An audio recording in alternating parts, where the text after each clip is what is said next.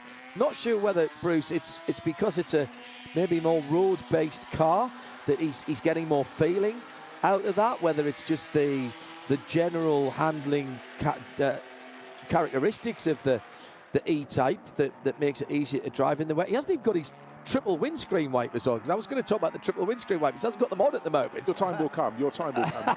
Keep your powder dry. But Fred Wakeman keeps sort of going back in front of him. But it's the way that John Minshaw, his years of racing Jaguar E-Types, he is super, super confident. Now, in fact, into last source, it looks so Wakeman in the Cooper Jaguar is about to lose a position because Pat Blakeney-Edwards in the Shelby Cobra is trying to go around the outside, trying to peer through the spray to work out if, the move has been made by Pat Blakeney-Edwards. So Fred Wakeman was fleetingly in third, and he's now back into fifth. Down through Eau Rouge, and that E-Type doing a great job carving its own and ploughing its own furrow, should I say. The rest of the field coming through. We've got a variety of classes here. We'll go through those for you in a wee while, but at the moment it's settling down into a decent race with still just on 40 minutes to come. If you're joining us, hello, welcome along. Peter Auto live from Spa-Francorchamps. The weather, which has been so lovely in the last few weeks here in this part of the Ardennes, beautiful for a couple of race meetings. Well, it's decided to dump today on us, and we've had some quite serious rain. These are far better conditions, believe it or not, than we had earlier on. And whether you're watching on the Peter Auto channels or particularly to our new viewers on the syndication to the Goodwood channel, thanks for joining us. Andrew Marriott, Bruce Jones and me, John Hindhaugh, in the Global Broadcast Centre. Good to have your company. We're back tomorrow as well. Tuning from around about 9:15 Central European Summer Time, and we'll take you through the day. John, we've got a Lister in the lead. It's got a big Jaguar engine in, but in 11th place is an earlier Lister chassis with a Bristol 2-litre engine in, and it's being driven by a guy called Will Nuttall, who's sensational driving in early Cooper Formula One cars, 1958, 59. He's won lots and lots of races at Goodwood, at Silverstone, and many places. As part of the IN Racing, Ian Nuttall Racing Group. I'm glad you went there. I was about to pick him out because I said you could see in the background it's a much narrower car. It looks like a single-seater with bodywork to an extent, but he's been picking his way up the order. He'll be in the background of the shot now, coming out of Pouin as the AC Cobra in that battle with John Minshaw. Pat Blakeney-Edwards, John Minshaw fighting over third. They're not that far ahead of him, but I think Will Nuttall, I've just got to keep an eye on him, and he's delivering in style. And we got somebody in ninth place who's racing under the pseudonym of Junior. And I love to find out who these people are because it annoys me. But well, there's two of them in that, because there's Junior and Guy. Oh, yeah. I don't know who they are. You have not been able to find out? No. Well, if Mr. Marriott hasn't been able to find out. You know, well, how many drivers are there at 400? Normally, you go around and you look on the... Sometimes they have their proper name on their race suit because they, because Mummy said you can't go racing, or your client said you can't go racing, or your insurance man said... That Alpha. Oh, look at that. Beautiful. That's the Alpha of... that is just gorgeous. And I'd see Schraven in the Listers obviously not liking this at all. And he's dropped back to 10th place.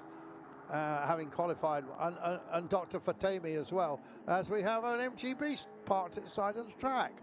It's in the pit lane, I think. It's in the pit lane. It's in the pit lane? It's only done a lap, and it's car number 330. It was down towards the tail of the field, but George Rochietta.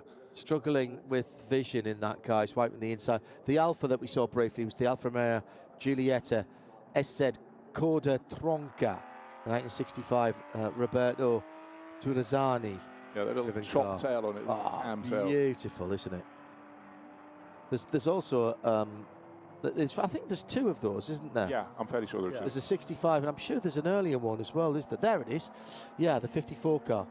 Jean-Laurent Bellu driving that one. Right, lead of the race, still in the hands of John Spires. Just 2.5 seconds clear of the little Porsche, the 9046, the red one of Carlos de Quesada. They pulled clear very early on. And up the Kemmel Straight they go. A lot of people say down the Kemmel Straight. Trust me, it's up. up to Les Combes, but it's definitely not 2.5 seconds. It's just come down to, as they went through the second timings, at the end of the first timing, it's down to 1.3 seconds. So the number 88, Lister Cost, in blue with the 2 white stripes from nose to rounded tail, but De Quesada seemingly very comfortable. You suggest his little Porsche's a bit more nimble than the longer, probably heavier Lister. I think this is a replica built by the company in America called Beck. I don't think it's an original car. The Porsche. Yes. Yeah. There is an original Porsche 904 in there, but I've seen this car before. De Quesada. Raced here last year. De Quesada's had a top racing team in an American Le Mans series, hasn't he, John? In the past, I remember they won their class. I'm trying to remember the Canadian driver that is still in the IMSA series now that raced. What was the Quesada team called? Start with A. It'll come to me. Yeah, well, ran for about 10 years, didn't it? So Yeah. It looks as the mist's lifting a bit. It is. I agree. Off the Ardennes forest. You look at those two cars, first and second. So that's a 1959 Lister Costin, and the second car, that GTS is the Carrera GTS, the 9046. It's 1964. They look like they're 50 years apart, don't they, Bruce? They do. Because because the thinking of cars, the engine's gone into, everybody thinks of Porsches as 911s, of course, but they were very early exponents in some of these cars of mid-engine cars, which then didn't come back in their road car range. And I mean, we had the 914, the 914, the 9146, and then of course the car that's credited with saving the company, which was the 986 Boxster, shared so much of its architecture with the first of the water-cooled 911s, the 996. But Porsche were an early exponent of mid-engine cars.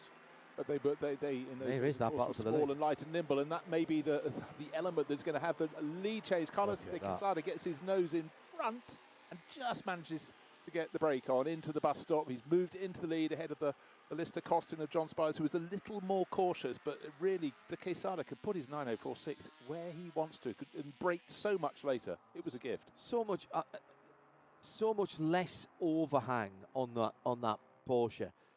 The wheels are almost literally at all four corners of that car. The cut-off aerodynamic, the cam-kitted tail, the sort of flying buttresses behind or framing the back window with the engine underneath there.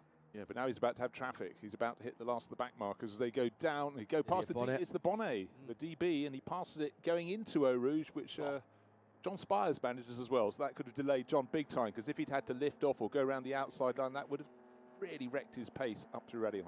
I think his team was Allegra Motorsport. Allegra, it was Allegra. But since then, he's done a lot. He's raced successfully at Monaco, historic in a McLaren M26. He had a win in that car last year on another circuit. And back in the day in the Grand Am series, John, he raced a Riley. So he's got a lot of racing experience. The hugely over-engineered, almost sort of prehistoric-looking windscreen wiper on the Porsche, keeping it. And the idea of that is it's keeping it as straight as it can to the airflow of the car. So it wipes a bigger area, and he gets a big wiggle going down into Bruxelles, but managed to hold on to that. Everybody with the wipers going at the moment. And he's not pulling away, Bruce, as he comes down to curve Jackie. No, he's not, but he's about. There's an Aston Martin DB24 just in the track in front of him. And well, it saw him, but then pulled right across the nose into Jackie Ick's corner of the second place drivers. That was unfortunate for John Spires. There are a lot more cars for them to put another lap on, and it's how they're going to work it through traffic. And bear in mind also, John Spears is going to get out, and Nigel Greensall will get in, which will definitely pick up as fast as John is. Nigel will be he's younger, he's faster.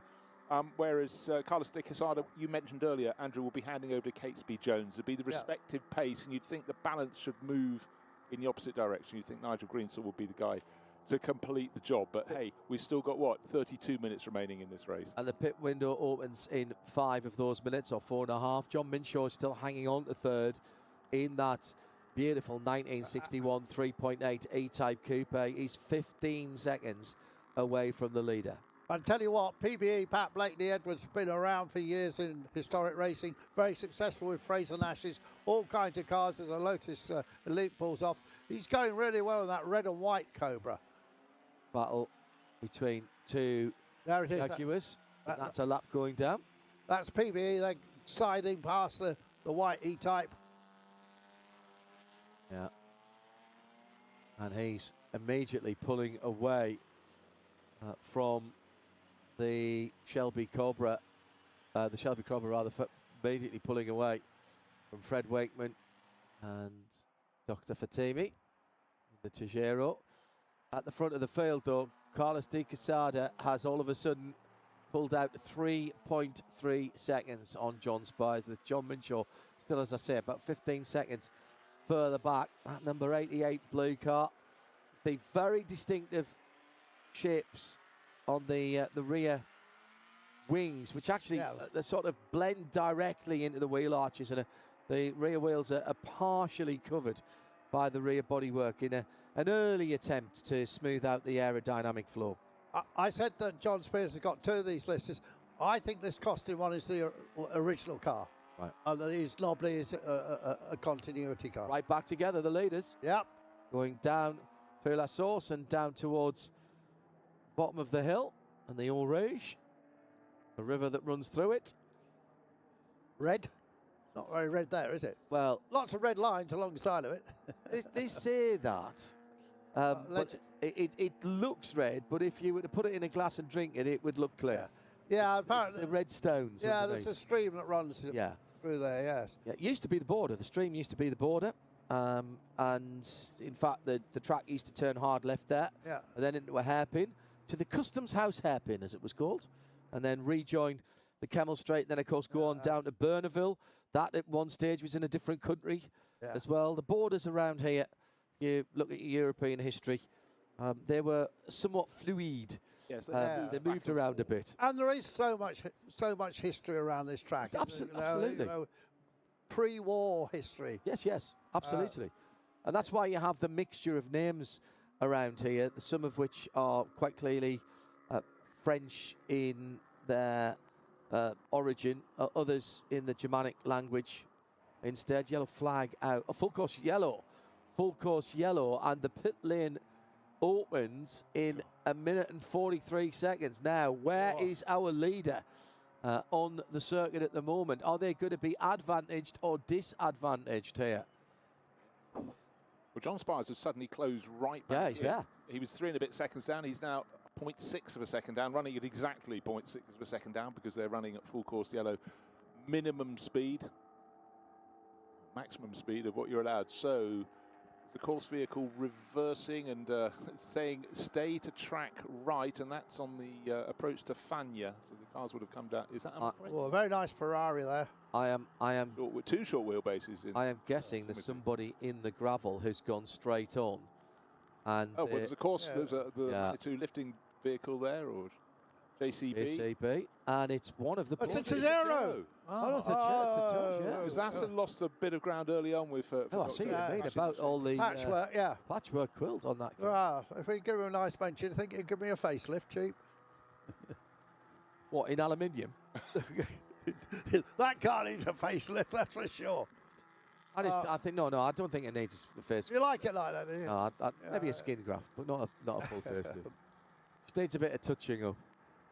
Around the edges of it.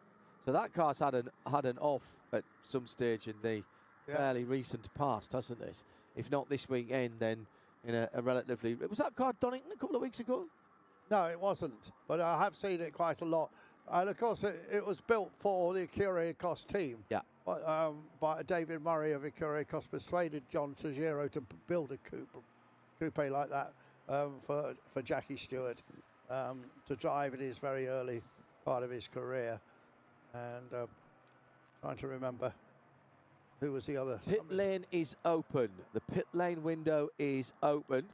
We're going to try and get that Tejero fired up. They look like D-type wheels on it, don't they? Because they ran D-types and C-types in Curie-Cos.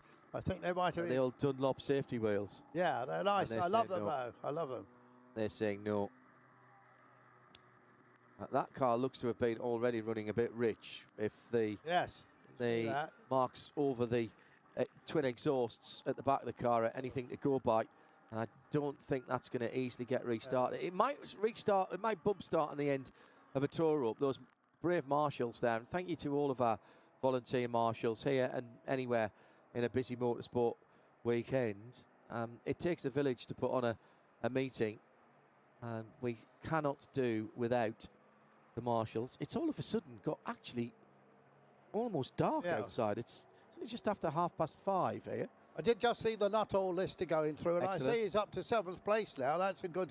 He'll be in one of the smaller classes, and just going through well, that. let's talk through the classes. Yeah, good point, Bruce. The outright leader is in Class F. That's Carlos de Quesada. Second in class, but fourth overall is Pat Blakeney-Edwards in that Shelby Cobra. He's sharing with Gregor Fiskin. And third in Class F is Volker Hichert in the Bizzarini 5300. Then we move to Class E2. John Spires in second place in his Lister Costin.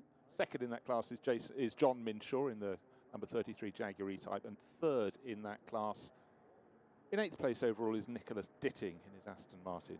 And the third class is E1. Frederick Wakeman leading that in his Cooper Jaguar. That's that very sleek-looking dark green machine. That's car number 11. Second in E1 is car 85. Will Nuttall in the narrow-nosed Lister Bristol in 7th overall. And third in E1 is Junior.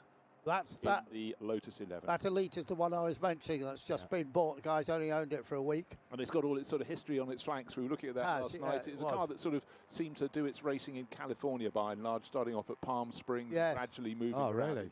1961. You can sort of almost draw an image in your mind, can't you? Palm Springs, the sun shining. You know, what a place to be. The main guy who raced it, I hadn't heard of, but in the middle of but then there was Jay Chamberlain in it, and Jay Chamberlain was sort of on the fringes of Formula One a long time. He did, I think, one start. I think he did one in the United States Grand Prix, probably Sebring, one would think. Yes. Might have been just after that. There's the Pat Blakeney-Edwards car. Yeah, and tucked in behind was the Cooper Jaguar of Frederick Wakeman. Conditions there, ebbing and flowing. Will Nuttall's car doesn't appear to have any headlights that are working. They're fed into the bodywork, but that won't be popular. In fact, it doesn't even have any. No, it hasn't got any. No, there we go. Oh, really? Of course. I just wondered if they were recessed in the grille. I can't remember seeing them before. Right across the track from the Healy, going into the pit lane. We caught a glimpse of Guy Grant in the white TVR with the 2 racing stripes, the number 53 car. Nice to see that one out, sitting in 28th position. There was a wonderful piece of American history in this race, but in fact it hasn't started. The Cunningham CR4 of the Swiss driver Alan Roreda. He loves big American cars. But Bruce Cunningham, of course, you know, had a huge museum. Briggs Cunningham is what I'm trying to say. And that is an absolutely classic beast. But for some reason it didn't start. It is definitely here. And I've got a Dinky. Have you? Which model? Definitely a Cunningham. But I think it's a later model than that. It wasn't the Monstra, you know, not the Cunningham, the Briggs Cunningham's Cadillac. Not that thing.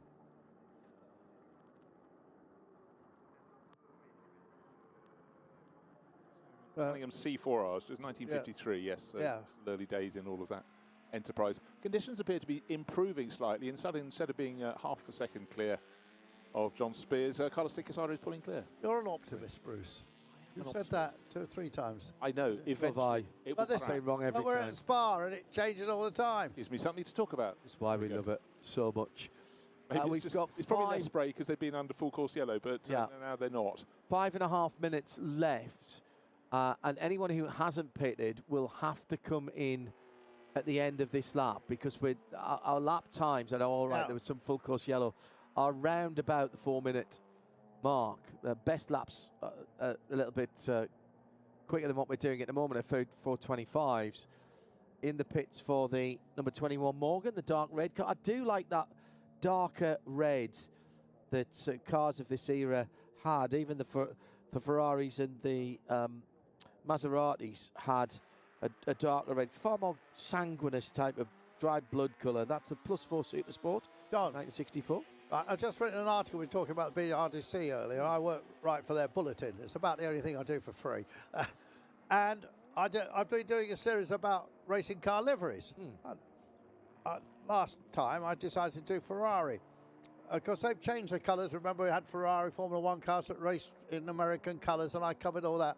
But if you go and say to Ferrari, yes, sir, I'd like to order my new Ferrari. I want it red, please. Their answer is, which of the 20 different reds? Well, and depending who you are, you might have your own colour. Oh, and you might have Ferrari, because Ferrari have bespoke shades of red for individual customers. Yeah, but there are 20 official colours. One of which, the cars this year, the Formula 1 cars this year, gone a bit darker. I like the darker colours. Yeah, and of course we always have people. Now this little lead us in the pit lane. Yeah. So Catesby Jones walking out to. Looking pretty cool, isn't he, Catesby? That's a stagger. I mean, if your name's if you're called Catesby, you got to look cool, haven't you? Yeah. I mean, What's it like out there? Generally dry? No, not really. I like his crash helmet. Sort of the colours continuing into his race suit. Look. I'm not sure I would have been standing there quite so long chatting. No. It's moments like that when you go out and your visor's just suddenly got wet and you're getting into a warm car. And it's not easy to get in and out of that car, is it?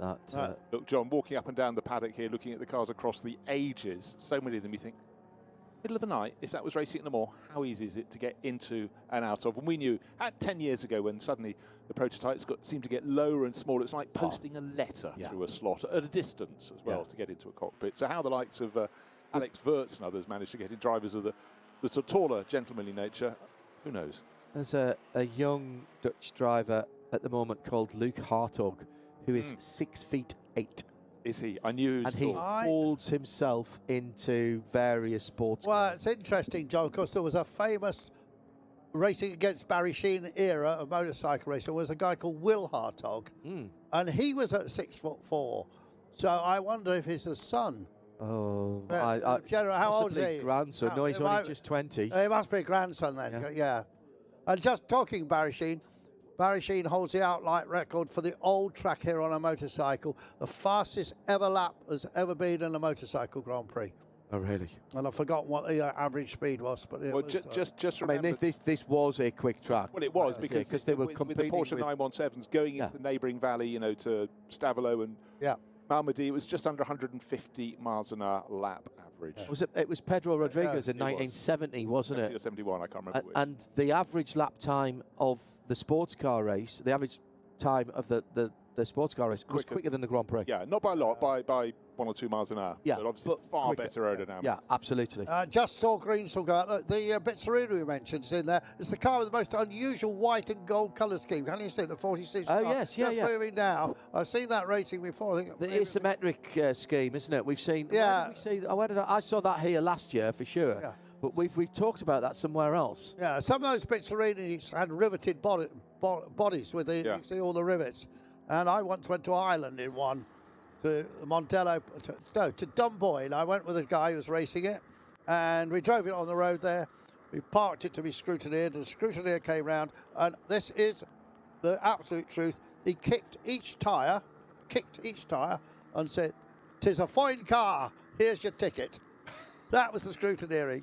I thought you were going to say the rivets had fallen out. No, the rivets hadn't fallen out. It's got a great big... Rivets went out of fashion, didn't they? And then came back. Do you remember the Spiker? Yeah, Spiker. Yeah, it's with a Y. Spiker was spelt with a Y. Depending on which way you come down to Spa, you might drive past a sign that says that if you come the southern route rather than go around Brussels. They had some history where they built aircraft in the past. It was meant to be a supercar business, and it was some ship owner that owned it, wasn't it? And they used Audi engines. Yeah, it's called. Yeah. And they raced at Le Mans. Oh, yeah, they did. Had some very good drivers like Peter Cox, silver and bright orange, and all of that sort of Dutch young guns. But Spiker, I think, was an aviation company to start with. I'm fairly sure they got a propeller as their. That's right. Absolutely did. Yeah, not the only car to do. No, Bristol. That. Yeah. But actually, I'm trying to remember the point of Yisso Bizzarini's, the 5,300. We were just talking about that. I remember Adrian Wilmot had one, and he was trying to explain which model you get. Was it better to get the one with or without rivets? That's how good I am at technical stuff. He told me quite clearly about a year. And you forgot. I forgot. Yeah, of course. I went to look at the other 200 cars in the paddock. Are you ever going to be able to worry about whether you get the right one, because are you in the market for a Pizzarini? No, but you know, through historic racing, some cars have sort of languished and suddenly come back into fashion. The last 10 years, suddenly the Izzo has become very desirable. One of those cars, you know, brilliant cars designed by Giotto Pizzarini. Oh, in the background of the shot there, I just want to point out, you know, if you're out in the rain in this, we worry about getting your windscreen steamed up. But quite a few of the drivers, we've seen Austin Healey's going around the 106s and so on. And I just saw probably the hardest car to drive, the Allard J2 going in. Sit up and beg, more power than you can shake a stick at. Little Porsche 356. That's a 356B. Coupe. Lovely. That MGB has just come in and the window's shut. Ah. The pit window, not his window. No, his window's still cracked open. Yeah. He made one mistake. That's Didier Dean and Emmanuel Durand's MGB, the 1965, the pistachio green car. Pistachio green, it's exactly what it is. John Minshaw leads the motor race, or at least he did when he came into the pits. He is in the pits now, and we've still got just on 16 minutes to go. So let's see what Nigel Greensall can do now then. Yeah. Of course, he's just taken over from John Spires, the Lister Costin. And if you want to know the difference between the Costins, Frank did bodywork and Mike did engines. Of course, Mike was the Cos of Cosworth, but you know, from the van wall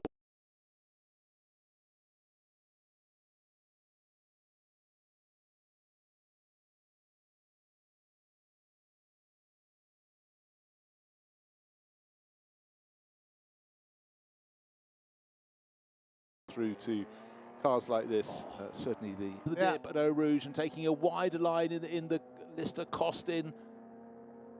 Nigel Greensall, blue helmet with the thin yellow pinstripes, got a better exit. Based on a hand-stuck crash helmet. It's meant to be a mixture of a hand-stuck and Ronnie Peterson helmet, it tells me. Katerina Kavalova has taken over the Jaguar number 30. Yeah, she's taken it over from John Minshaw. Yeah, share a lot of cars. She has raced that. She's an influencer, I believe. Whatever it that fell is. quiet in the commentary box. I had a nasty dose of influenza once and kept us out of action for about 6 days. So Jean-Andre Collard in the Austin Healey is listed as the leader at the moment. I don't think he's made a stop. And I don't think either he hasn't. The second forgotten this car. Yeah, Robin Ellis. They're having too much fun. Yeah, well, why not? But particularly if you're just handing over to yourself, as Robin Ellis would be. So. And that's the two cars coming down the hill now are absolutely together. And they have missed the pit stop window. The Healey with the fog lights underneath. Oh, no, that's an MGB. That's MGB. We saw that one in the pits. Yeah, that has made a pit stop, yeah. So where is the Lotus Elite that is supposed to be half a second behind? Robin Ellis should be right there. Then it should be Gregor Fiskin, who has made a pit stop. Better double check we're looking at the right Austin Healey that's just been passed by the MGB. Yes, good point. No, it isn't. No, it isn't. There we go. That was the Francois Filon in the hands of Andrew Rowlin now. So it's good to have Francois back. Yeah. President Fillon's brother. And the Prime Minister. Yeah, he's been the Prime Minister of France. He was going to be the stand for the President of France, but then there was some shenanigans with expenses. The race time ticks down, coming up to 5:45 in the evening. Hello. If you're just joining us, maybe coming in after an afternoon of sport or hanging out, and you've just tuned in to us here on the Peter Auto YouTube channel. New initiative for 2025. All of the major Peter Auto circuit events being streamed internationally, live, free, no blocks, no breaks. And we welcome in as a syndication for the first time this weekend, the Goodwood channel as well. Hello if you tuned in on that.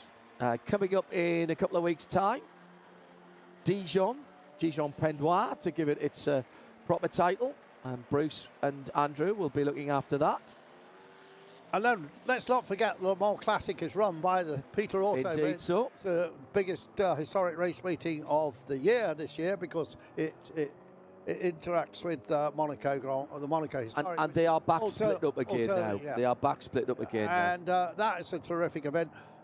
lot of similar classes to this, but it doesn't count towards the championship. Yeah, It's that's a standalone. one-off. There'll be a lot more cars in that, and That is the biggest classic car show in the world. absolutely fantastic. Never seen so many Porsches in one place. Oh, well, we had to walk past the Porsches to get to our booth 2 years ago for the centenary celebration, and so we walked in and out through the Porsche area, in on Friday, out on Friday, in on Saturday, out on Saturday, in on Sunday, out on Sunday, not accounting for the amount of times we nipped out to go for food, etc. And there was still stuff I didn't see, and it was incredible. And all the car clubs that go there, and it is an incredible feat of logistics and organisation, and will run in early July this year. If you haven't got yourself sorted out for that, please do. And do, if you can, do make the effort to join us for some of the other races this season. Mentioned Dijon. We've also got Imola, Paul Ricard as well, and then Estoril at the end of the season. All the details are on the Peter Auto website, the full 2025 calendar. Didier Bonnet going slowly there. Yeah, and we'll see many of those at Le Mans Classic. Yes. And they line it up beautifully in a paddock, so all the DBs will be together, and they're all in order of age. Yeah. And each has got lots of information boards with it. That's a car show itself, just going around the paddock. But meanwhile, I'm still pondering a little bit how Gregor Fiskin has got into the lead in that Cobra. Well, because pitted I early. was running in fourth place, Yeah, wasn't it? Yeah, he pitted early. Maybe he just made use of the track when he had the track. Yeah, and Mike Grant Peterkin is in second place. He's 7.5 seconds down. Yeah.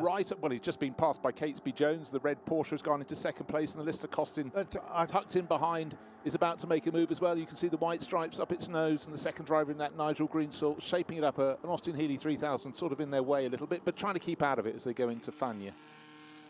But really, that's a very tidy lead for Gregor Fiskin. So, again, when you've got a two-driver lineup, John, it's about making it balanced across the 45 minutes duration of this race, and certainly it was a very good stint from Pat Blakeney-Edwards to kick it off. Round about 10 minutes behind our scheduled time at the moment. If you are just joining us, expecting us to be talking about the Group C cars shortly. We've got 10 minutes left of this one, and then there'll be a relatively, well, no, there will be a quick turnaround, because Peter Auto are famed for their slickness of organisation and running, and it was something that was very noticeable, was it not?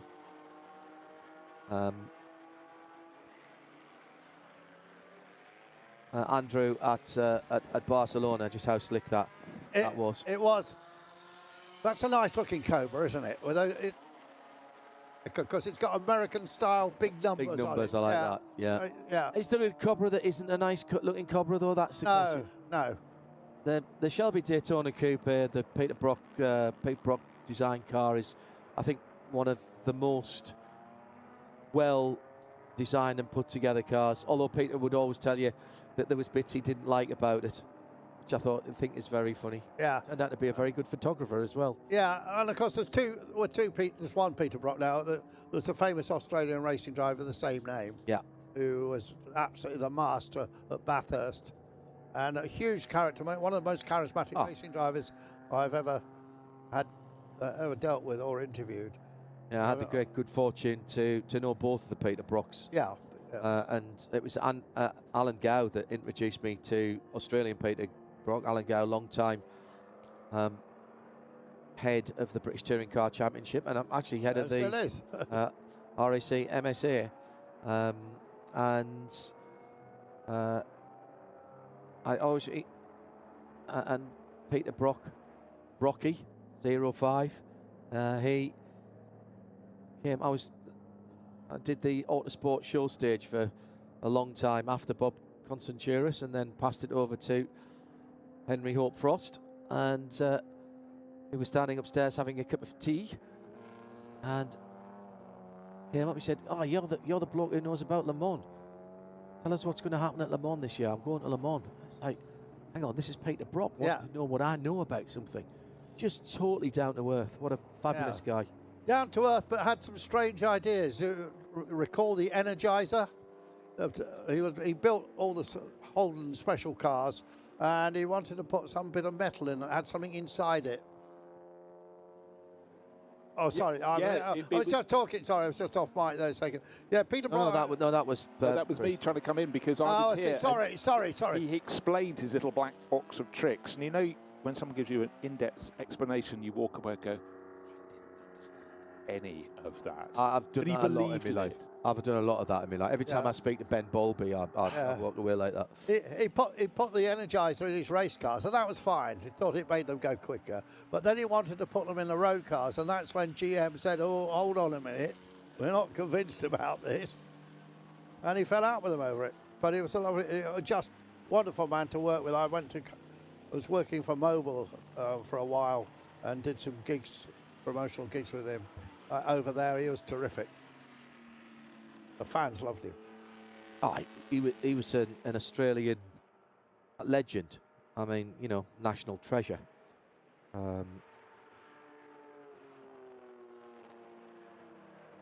what we're down to now, Andrew? 6 minutes. Yes. I mean, Greensel isn't quite making the progress I expected. I'm looking at his lap times and his sector times. Actually, he's slower than Catesby Jones. And in section 2, they've just gone through there, which I must say I didn't expect. That 68 Cobra. Gregor Fiskin now at the wheel. Still hanging on in the lead. Bruce, I think it's got worse again. So much. Yeah, well. The only thing that I was annoyed about when I talked to Peter Brock was that I wasn't aware at that point that he'd won the Bathurst, in a race that had my name on the car. Did it? Yeah, he was having one of his famous fallings out with the factory, and he and a guy called Brian Sampson went and drove together in a car that was prepared by John Hindhaugh, and Hindhaugh was the engine builder, and a very distant relative of mine that moved out, that part of the family moved out to, and I found out much later on. My dad was doing the family tree, and the Brian Hindhaugh had raced himself actually and won in class when the 1000 was a class race. He won in a Toyota 1000 in the small engine class, and Brian's daughter Jodie, when I went out to Australia for the 12 hours for the first time years ago, 10-12 years ago, I had seen some article about it, and we got in touch, which was quite cool. I have a number of models of that, and thank you very much to the Australian Scalextric Club, who found a very rare model of that Tirana, mostly yellow car. Sadly, the car doesn't exist in its original form. There's a couple of copies of that car, but it was it went on to race elsewhere, and then it was wiped out in a road accident, because I did try and track that car down. But yes, the Hindhaugh name was at Bathurst long before I got there, and Brocky won the race there in that Gowan Hindhaugh car. Right, we're down to the last knockings here. We are, and John, Greensel's closed up a little bit, but not enough, I think. Catesby Jones is not... he's no slouch, is he, no, Catesby? No. He's going well. They're 9-10 seconds behind. I think it'll be the last lap this time by. His skin car, yeah. I think it'll be the last lap this time by. It's going to be close, I think. Where is the Shelby? Well, here's the battle for second place, right, going past that TVR. That's how close this look. Now, it's definitely just 2 car lengths, look. Yeah. So these guys that we expected to be battling for the lead, but Gregor Fiskin has pulled a fast one here, and a fantastic job to get into the lead of the race, and has managed to get away by some 9 seconds in the Shelby Cobra. This is a Cobra that Dario Franchitti has raced. Yeah. They've raced this car together. I presume Dario would have been here if he'd had half a chance, but I expect there was a call of Chip Ganassi to be in the pit at the Indy 500. Yeah. Congratulations to Robert Schwartzman and the Hall of the Prima US team. What a turn up for the books. Man, we were talking about it on the Midweek Motorsport Show on Wednesday, and Ryan Marine works with us on the IMSA side of things this weekend. Here's the battle for second, down into the bus stop chicane for what I believe will be their penultimate time. That said, I've not seen the last lap. Yes, I have. Yes, I have. So Fiskin's gone through. The lead had gone out to over 10 seconds as they go across the line now. It's 11 seconds now. So Gregor Fiskin then has to just keep the number 68 Shelby Cobra on the road, the 1962 car. I think there's places on the track where that put little nimble Porsches quicker. I agree. But there's other places where the brute strength. Yeah, of the Lister with its Jaguar engine. Some of those Listers, of course, have Chevys in, but not this one. Well, you've got to give Nigel Greensall his due. He's not leaving anything on the table there. The leader is heading down the Kemmel Straight right now and into Les Combes. And he's got a lot of traffic, but he can stroke it from here. There's still, you're not putting your house on second place at the moment. That's second place overall. So Catesby Jones is not going to lose a class position, but there's no doubt in my mind he wants to hold on to the overall position. And Nigel Greensall leading his class comfortably by half a minute. There's Fiskin going through. Look at the gap. There's the gap. And indeed... That's coming down. Yeah, it has come down. Now... bingo numbers time. Oh, no. I'm just having a look through to see if it's any of the cars at the front of the field. I don't think it is. 19, 20, 34, 72, 85, 134, 161, 177, 309 and 888. I don't think any of those... Are they the people that came in late, John? That pit stop infringement at least for under investigation. So that will be not enough time spent in the pits, or they missed the window, and penalties will ensue from that.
We know for second, but right now Catesby Jones has put the fastest to the line, but that was a little tighter, I think, than Gregor might have liked. He's got the window out of that number 68 Cobra on the driver's side. He comes through now to take the checkered flag and win in the Gentleman Challenge, the first of the Gentleman Challenge this weekend. His victory has been cut down to just 5 seconds at the line, and 2 seconds between Catesby Jones, who triumphs in that battle for second over Nigel Greensall, although Nigel in the listed costume will take his class comfortably. Well, that was a race that ebbed and flowed, Andrew. It was, and some wonderful cars in there and great histories and different cars that normally in period might not have raced against each other. Yeah. Disappointed to see the Tejero go out, because I always like that car. But if you look down the field, there's some fine drives. So Robin Ellis finishing 14th in the little Lotus Elan with just 1200 cc. That was a nice drive. We'd expect that from Robin. And again, the Cooper finished in 5th place with Guy Valova in it. Well, I want to put money on the Spears Greensall car winning that race. I agree. but the conditions didn't go their way. I mean, certainly John Spears did an excellent job. And here's everybody coming in. What a huge field of cars. So, and a massive thank you to all of our volunteer marshals and workers. So we've got a real treat coming up though, John. Group C. One of the strongest. Group C in this weather. Brilliant. One of the strongest fields of Group C cars I've seen in a very long time, if ever. And we had some good racing at Barcelona in the first race of the first event of the season, didn't we? We certainly did, yes. And I suspect we'll have plenty more coming up now, but in these conditions.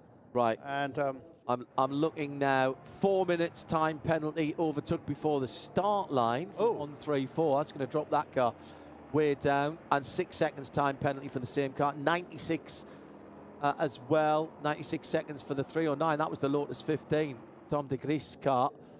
Also 96 seconds for the number 309. These cars are not affecting any of the major class positions, I don't think. I'm just scanning down through them. No, they are not.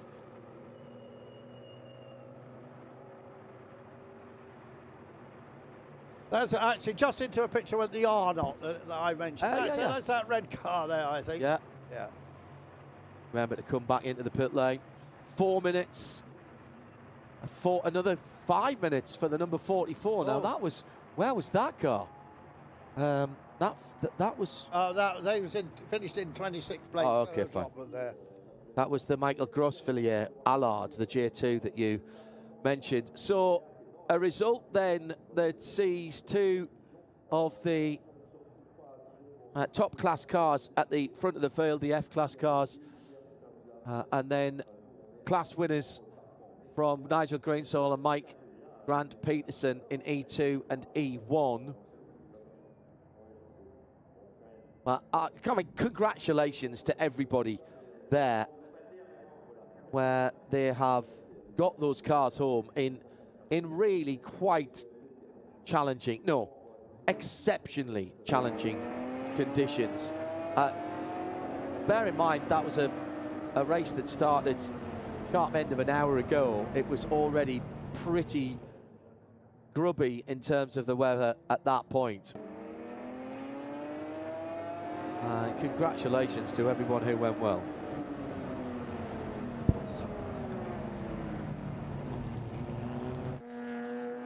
Yeah, some good racing. Gregor Fiskin taking the opportunity with that Shelby Cobra, the number 68 car. He drove it on his own from 1962, and a red and white car winning this afternoon. Fantastic. Worked the system exactly as he needed to, and timed his run to the front. Did we have a full course yellow? No, we didn't, did we? I didn't think we did. No. So he really did a very good job of getting to the front and then staying there. Popped out at the front. I'm pretty certain he took his pit stop early, and we were waiting for the two cars that had been disputing the lead to come back and get out in front of him, and they did not. Yeah, well, Bruce has gone off to the podium to do the interviews for the PA. We weren't going to hear those, but maybe he'll tell us when he comes back. Gregor will tell him all about this race. Absolutely. So 5 seconds, the margin of victory at the end of that race. Group C to come next. Don't go anywhere. And we, following Group C, still plenty to come, but we will have a break after Group C for about an hour, with a couple of club laps and parade laps.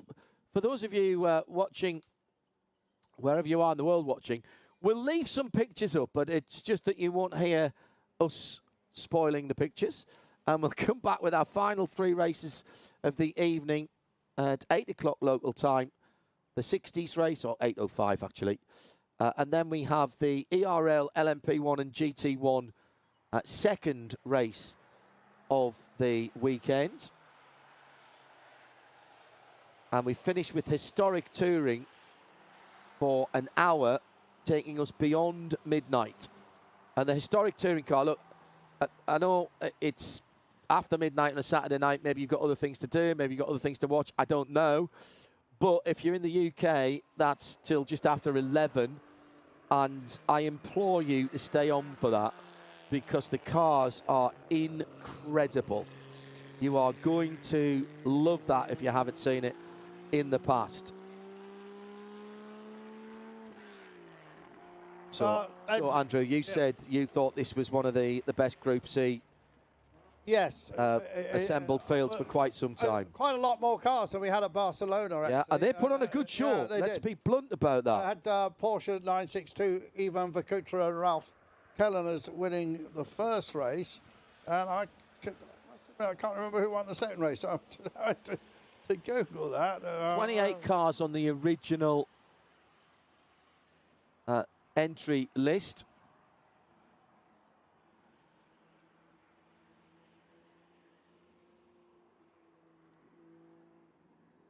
So, well, let me just check this out.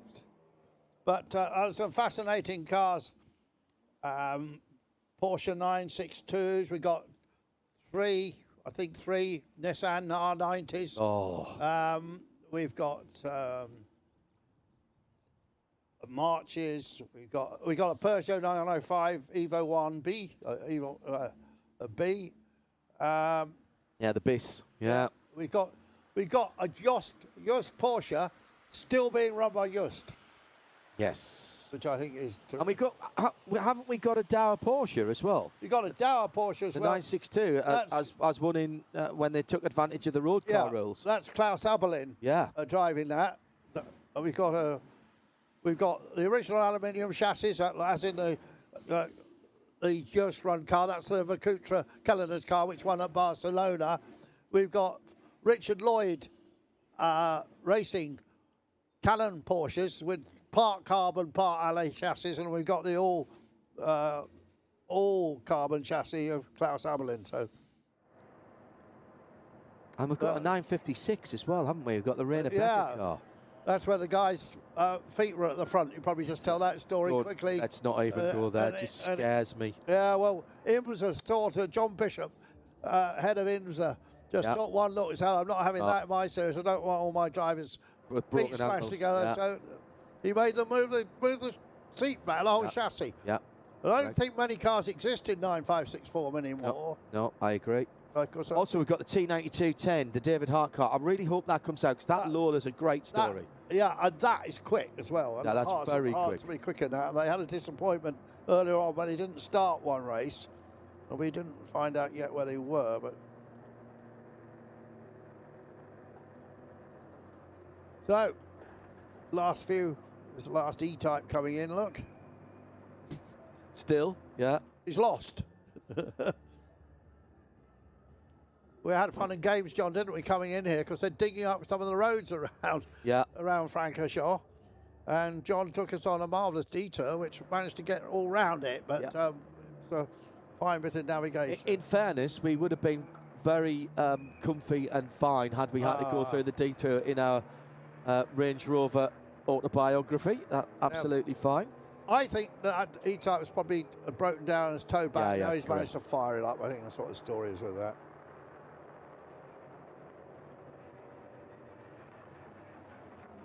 So, Group C coming up.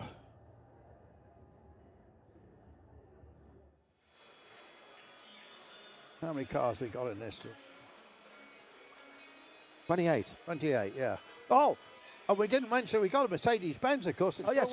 We got Creighton Lindurtis, yeah, and I think he won the second race at Barcelona. He did. You're absolutely right. He won here last year. He won both the Group C races here. 23. He was second in one and won the other one. The one strange thing, John, about this, I don't put it down or anything, but no Jaguar XJRs racing, and they have raced in this a lot. They say that the owners have put them away for a bit. Oh, we're joined here by Mr. Nick Padmore, no less. Nick, we're going to put the Headphone on you. Set. And fire you up. So in a moment. Come and sit round on the side here. So here How are you, young sir? Very good, thanks. Thanks for inviting me in the warmth. Here he is. 4 times historic Formula 1 champion in the past. What are you driving here this weekend, Nick? A Lola 292 Oh, how and lovely. a Cobra. So that's in about an hour and a half's time. That's going to be nice, isn't it? Oh. You're tucked away in here, nice and warm, and you can't see what it's like. Well, I have been out on the podium and I got pretty... He got blown to bits in the podium. Bruce and Andrew have done the podium ceremonies. I've been splitting my time between talking and watching my football team get promoted to the Premier League. They just scored a goal, and do you know what? He didn't even stop commentating on the motor racing. What a pro! What a pro! Unbeaten shirt. This one.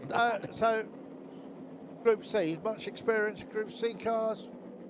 Not really. I don't remember you driving Group C much. I qualified a Nissan NTP 90 at Dijon a few years ago, and I actually don't think I've ever been so fast in my life in a straight line. It's a great car. Unfortunately, the owner jumped in and the engine disappeared, so that was it. But I'm really gagging to get in one. So for me, it's my favourite era. I just think the car's incredible. Yeah. Sound, the look of them, the livery, really cool. Of course, they did have to control the fuel at the time. Remember, it was a fuel formula. People forget that. Yeah. People talk about, balance of nowadays, balance of performance. Hang on, we had that in Group C, which everybody thinks was the golden age, and it was controlled by the fuel, not by fuel flow, by how much fuel you could use. There was a few tricks that were played. I'm just looking at the top 4. Fastest, Lindunis in the Mercedes. C11, 1990. Oh, yes. Bloke who owns a load of ships, right? Yeah. Second place, Olivier Jalon, bloke who runs a perfume company. Yeah. Third place, Ivan Vercoutry, manages the funds of Luxembourg for the government. Yeah. And in 4th place, Maxime Gunnar, son of a guy who started a famous watch company, because the Gunnar family were the partners of Richard Mille. So the 2 families, although the watches are called Mille watches, they actually really should be called Gunnar Mille watches. And he and Maxime, he is really quick also. So, and then you've got James Thorpe, Kandori there, who is now is the head of a hotel group in Hong Kong and much more besides. So you've got 5 guys there that probably got the gold American Express card. You think? And living the dream. You know, look at these cars. Okay, the weather's not fantastic, but still, they're ticking that box. Last night was really cool. I was at La Source just watching in Q2. Yeah. And the smell, the fuel. We were talking about fuels a minute ago. Yeah. It's like being back at Le Mans in like the 80s. With yeah. Well, Dad. It was great. Out on track. We've got a huge audience here. That this is a new innovation for this year. Barcelona went really well. We're going to have it for the whole season. Goodwood have plugged into us for this event as well. Hello if you're watching on there or on the Peter Auto YouTube channel. Nick Padmore with us. What do you think was the catalyst to really kick-start this form of racing? Because classic racing has exploded in the last, what would you say, 10, 15 years? 20 years ago, 1 or 2 big events around the world, but that tended to be for much older cars. There's a lot of racing cars here that 20 years ago you couldn't have given away, and parts that were sitting getting dusty. What do you think was the catalyst? Where was the change point? I really think the Goodwood revival and the members meeting. Yeah. Obviously, Le Mans Classic. Very good. Historic. Yeah. Le Mans Classics. So those big events started it all. Yeah. And then the interest, as you say, it's booming, isn't it? Wherever, like every weekend, there's a historic or classic car meeting going on. You look at the size of the grids. You know, I think it's buzzing. They look good, they sound good, and they move around. And I think that's what people want to see. We were watching that hour and a half, 2-litre short wheelbase Porsche Cup, and we had James Turner here, and he was lit up about it, and well, he should be, because that is incredible. Incredible. And to keep that going for a few years as well. 8 years now, It wasn't like a 2-year boom. It's really just grown and grown. And great racing. Yeah. And the cars look good as well, don't they? Yeah. And we should say we've got a former Grand Prix driver in this race, because Jan Magnussen is sharing with young Jack Fabi. Now only known for being Kevin's dad, obviously. Yeah. Being Kevin's dad. Kevin's dad. Jan is racing a Tiger. And they won the C2 category at Barcelona, both races. Yeah. But we will see Jan Magnussen in a Lola T70 tomorrow. I think it's tomorrow. No kidding. And they've had problems. He's driving it with Chris Ward. They came here last year. Worked with Chris Ward. They're driving it. They had it here last year in September, I think, and the engine blew. They got a brand new Traco engine in it, and they put it on the front row of the grid. So we could see Jan Magnussen. Chris Ward's a good peddler, isn't he? Yeah, he is. Very good. Yeah. So that should be interesting. But also, the last, shown in 22nd place, is Xavier Bicheron. He's in one of those Nissan R90 CPs, and he's a quick guy, Bicheron. He runs something called the Ascot Collection, buys and sells historic racing cars, basically. And he is quick. And we've seen him, John. He's the guy that drives the helmet at the helmet turbine car at Le Mans Classic. That thing's. But he's got a useful piece of kit here. Also very interesting to see how the Peugeot 905 Evo 1B goes. The car that Gwenard is driving is the ex-Baldi Alio car from Le Mans from 1993. And that's run by an outfit called Equipe Europe. And Equipe Europe have got about 5 trucks here. They run lots and lots of cars, and they run them well. While we're waiting for the guys to get themselves sorted, because this is going to start, I'll tell you now, that's it's been closed. That's a Lloyd car, that one. Yeah. The pink car. World champion Damon Hill raced that once. There's the Yost that is still, the Yost that's still being run by Reinhold's team, and Ralph Jutner still involved with that. Nick, how did you get into racing classic cars? Really, it was my dad. He bought a historic Mini Cooper S, and I was all prototypes and racing V2V in Europe. And I could see, the Silverstone Classic getting bigger and bigger, and then it's an opportunity again. Like my friend Phil Hall said, come on drive my Lola 212 at Silverstone. All right, let's do it. The whole event was big. Just want to say, Motor Historics, some of their cars they're bringing out at the moment, and the other teams are exceptional. They look $1 million. What do you know about Motor Historics? Because are they quite a new outfit? Because no. Been going a few years. That's Nigel. He used to work for Paul and Zanti. Right, okay. They're based in Leatherhead near me, and they just run if you go and look at I'm a bit of a Lorry, Yeah, Lorry. Look at their setup. Best in that's who brought us our cream tea. Yeah. Nigel. Oh, and I had one of them as well. But they've got full telemetry around the circuit. They've got a great big aerial off their truck. That's the white cars with the white trucks with the stripes. That's really nice.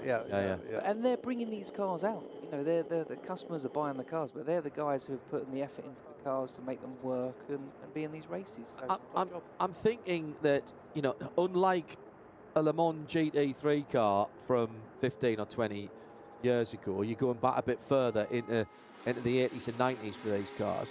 And the very nature of the word prototype means that there's not going to be a huge supply of spares for these things around. So a lot of the spares have to be machined, made, 3D printed nowadays. Yeah, it's fabrication. And a lot of these cars, when they're bought, they're 3D scanned. So everything's copied and it's all stored on what we call the cloud now, I suppose. Then if there is a little ding, then hopefully they've got that. Do you ever wish you'd carried on with contemporary racing? Are you happy where you are? And love it. I love the historic time. As I said earlier, the whole event, the cars. I've driven 43 Formula One cars now from 1958 to 2005, and I still can't believe I've done that. So, no, I love it. Saloon cars, sports cars. I raced around Monaco, of course, in a Formula One car. 4 times now, and the 88, the 77, Williams FW05, Shadow DM5, the Lotus 16. Incredible. And for me, it's the whole experience, the Monaco. But you still go off and race a Mini?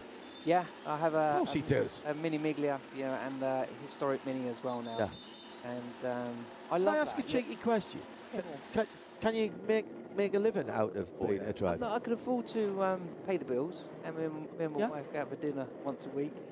You know, I don't get paid a fortune, but listen, I'm living the dream. Yeah. Some lovely people give me these opportunities. My other side of the driving is the coaching as well. Of course. So that's what I'm very competitive for my customers. But 20 years ago, that you might have been asked to, or a driver might have been asked to come and drive a car for an owner, probably would have got their expenses. Yeah.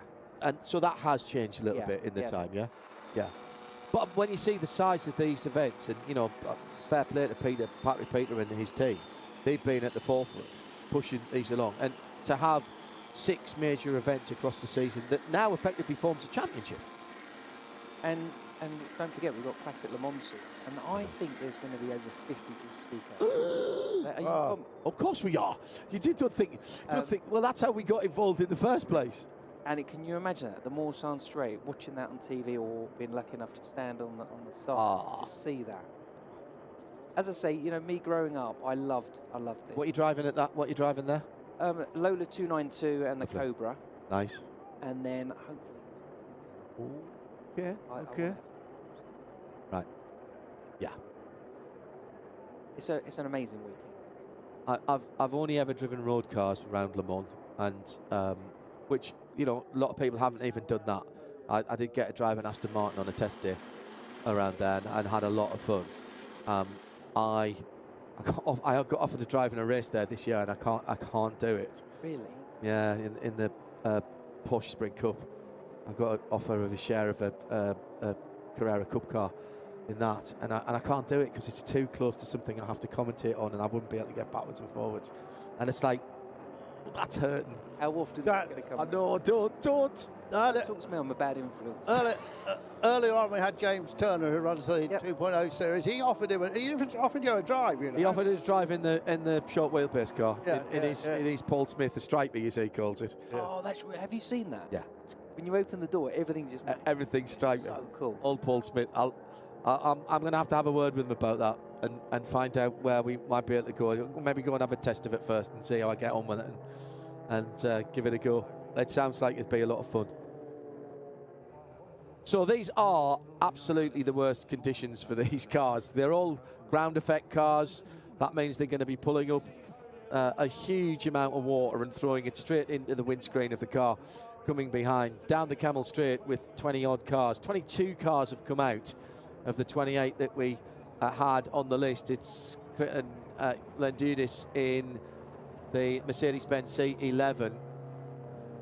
1989 was my first year at Le Mans, so this is right in my wheelhouse. There's 1 or 2 cars that are all around that era. All of the cars are around that era. There's a couple of earlier cars, a couple of the little Spices, and some of the secondary class cars are from earlier on. But obviously, I was watching in those days. Yeah, the Magnussen Tiger is back from 1986, but most of them are 1990. And the Mercedes, of course, that Criton is in, is a 1990 car. I'm not sure who drove that. I think there are 3 entries that year. I'm not sure who drove that one. Oh, I think the Lendudis car is the... I think Mauro Baldi maybe was one. It was Baldi and Schumacher drove it at one stage. Yeah. Maybe, I don't think it was at Le Mans, but he was one of the junior drivers, of course. I had that written down, you know, and I've left the piece of paper I will actually snap. But because we had all that for the last time we saw it. Yeah, it's got a great history. But obviously, not many racing drivers from Greece over the years, but Criton does a great job, you know. He's 65 years old. You know, here's the other 65 years in this Group C car. And he's winning races. Yeah. The other thing we should say, you know, to these guys is thanks. Oh, totally. Yeah. He left these cars in the garage. In the paddock. This is the price of a small housing estate. Yeah. I'm not going to use it today. But look at the amount of cars. Yeah. Okay, there's a few non-runners, but fair play. The Sauber Mercedes. Yeah. Brilliant. Yeah. Yeah. There's a fairly short list of those cars. The Nissan R90 CP sitting in behind it in the classic colours. The red, white and blue, Nismo colours. I mean, that visibility, our cameras actually make it look brighter than it is. And thanks to all of our... You're sitting so low as well. Oh, yeah, absolutely. Don't forget, you're on the floor, and that spray. The guy who's on pole, happy days for him because he's got nothing in front of him. Yeah. As we saw in the Bell race. We're still under the Cupra safety car's kind attention. The race time started as they rolled off on what would have been the formation lap, because obviously they're going at much reduced speed. I think they'll probably let them go for a couple of laps just to let everybody get their bearings on the track and where there might be puddles of water. These cars and puddles of water don't mix very well, to be honest. As I said, they are downforce cars. They produce a lot of that downforce from the floor, from underneath the floor. Therefore, they have to be run very, very low. And that means if you've got standing water, effectively what you've got there is an 850 horsepower boogie board at times, and you're just lifting all four wheels off the ground. And Nick, no matter how good your tyres are, no matter how good you are as a driver, if you've got no rubber actually in contact with the tarmac, you're not going to be able to control it. No, you're going to be a passenger. Yeah. A bit. And if you think at the start of this race, if you're really third in row there, the spray coming off, you're going to be looking outside windows for that white line. You're not going to be able to see anything. The amount of spray that's been sucked off the track and then fired backwards. Yeah, bit of throttle. No, there's the call. Yeah. Yeah. Yeah, we've got a couple of cars. One of the Nissans, of course, is in the yellow from a Japanese organisation that sponsors cars at the moment. In fact, there's two of the from a cars in here. One of them is a Porsche 962. And I see Mark Dewey, a famous race and rally driver. From local to here, is listed for that. I'm not sure he is actually driving. I haven't seen him around. And also watch, starting in 10th place, Carl Mika, a Canadian. Yep. He's driving a Spice with DFV in it. He was fastest in the qualifier, in a private practice yesterday. Yeah, Mark Duez, so famous they named a mountain after him, Alpe d'Huez. No, they didn't. But they might as well have, because he was superb in anything. Well, it was a factory Leyland driver. I remember he did things in Rovers and stuff like that, Mark Duez, and lots of other stuff. But he was great. It was one of those, not many real all-rounders that do lots of rallying. I noticed Nigel Greenshaw doing a bit of rallying as well. Yeah, he does a lot of that. Yeah. I'm a big fan of crossover drivers. Kyle Larson's trying to do the 1100 miles on Sunday, of doing the Indy 500 and then the Coca-Cola 600. Yeah, that's fantastic. And you can't get much. I mean, yes, they're both on ovals, but you can't get much different to a DW12 IndyCar and then jumping into the Gen 3 NASCAR. And and we've had other people who've done rally. You think of actually, we had one of the cars out earlier on, didn't we? That Sebastian Loeb came and did Le Mans. The greatest race rally driver of all time of this era, to called Vic Elford. Vic Elford, he's the greatest all-rounder, full stop. Yeah. I mean, Jim Clark would drive touring cars as well, and everybody did in those days. He did the RAC rally one year in a Lotus Cortina with a friend of mine called Brian Miller co-driving him. They were right up near the front until he managed to somersault it into a forest.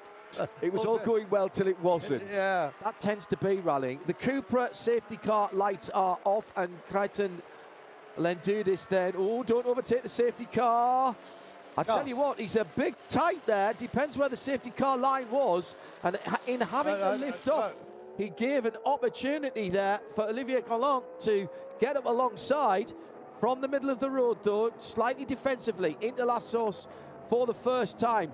The big backfire from the Mercedes. He goes wide and he's in the gravel. Got to keep it rolling, which he does do. Comes out in front of even Verclutre.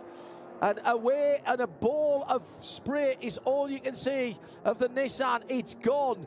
Oh my goodness me, drama, Nick Padmore, right at the beginning of the race. And you could almost see that coming. He almost looked like he got flustered getting a bit close to that safety car there. He definitely got a bit flustered there. And you can see Olivier there, I need to get in the lead. I need to get away. Yeah. Perfect now. Thanks very much. Yeah, cheers for that. Off and running. Luckily, the Sauber's kept going, so that's good news. That. Yeah, Olivier's racing. He's also racing Group C very successfully in Jaguars as well. Yeah. So it's a good runner. In the second, that is. Oh, there's the From A car. And the From A car going through to third. So Landudis has certainly given himself a dose of the heebie-jeebies there. And why wouldn't you, with all of that Mercedes power behind it? You'll notice that car is just plain silver. The only vestiges of sponsorship is on the wing, the rear wing end plates. They had AEG on there, and they had different coloured mirrors. Correct. And he's got yellow. I think that was the winning car. Yeah, and I think they had red mirrors and black mirrors. Yeah. Same as Audi did, German colours. Yeah, and in '89, the winning car had yellow mirrors, which was the '62 car. I only know that was my first. Yeah, I remember my first. This is the next year. This is the next year's car, correct? So and Kanduri's going well.